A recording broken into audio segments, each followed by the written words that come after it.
Hi there. Today we are making a cute little patriotic decor piece using these supplies. The USA Freedom Mason jar little wood plaque I did pick up at the Dollar Tree. Here are some flowers that I'm using. The red and blue ones are from Walmart a few years ago. I've had those on hand in my stash. I have different textures of white flowers as well as some different ribbons and some sisal twine that I'm going to be making a cute little bow. So the first thing I did is take off the jute hanger of the sign, and then I'm going to figure out where I'm going to place my flowers and begin organizing my little bouquet.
To cover up the back to give it a, more finished look, I just have a piece of felt here, but anything would do, some fabric, some burlap.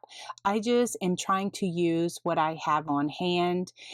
Since we can't go just into the stores, they are, just opening up in my area of Texas.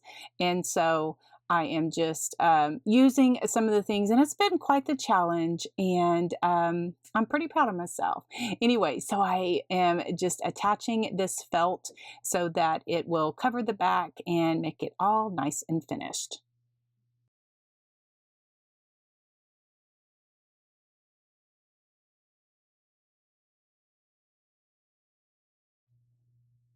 This wire right here is nothing fancy. I have had it in my stash for many years. I got it at Walmart in the picture hanger section where like the hooks and different like command hooks and the different like little nails and different picture hangers are. I haven't found it like in the last couple of years. I've just had it on hand when I was doing my door hangers. And so, like I said, I am trying to use up a lot of the things that I have in my stash.